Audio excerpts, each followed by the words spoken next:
Hello, my friends. Welcome to Made for Messiah. Here's a question. Why did God pick Abraham? After the days of Noah, God destroyed the earth with a flood. He started all over again. The world became corrupt again. They turned their backs on God. They forsook God. They started loving the things that they could create. They wanted to reign over the world. They had a lust for power, pleasure, idolatry. In fact, they even want to reach to heaven. They said, we're going to build a tower to heaven because we don't care about God anymore. We care about our own desires, our own pursuits, our own dreams at the exclusion of God who made them. And so God began to look for a man who would completely trust him, who would love him more than any other things. He was looking for a new family, just like Noah.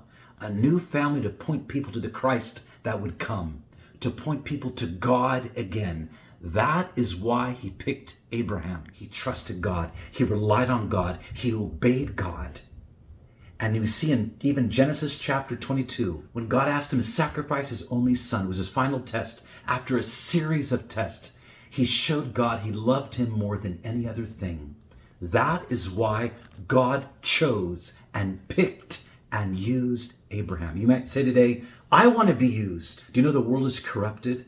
It's turned its back on God. Even a majority of the church is preaching a different gospel. They're living for materialism, living for lust, living for themselves, power, pleasure. And God says, is there an Abraham in this generation? A man that will completely love me more than any other thing. A woman who will completely love me more than anything and trust God. Is your family pointing people to Christ? Yes or no?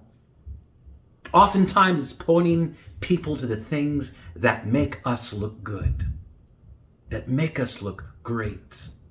That's just what they did in Genesis. And God said, I'll pass those people over. I'm looking for an Abraham.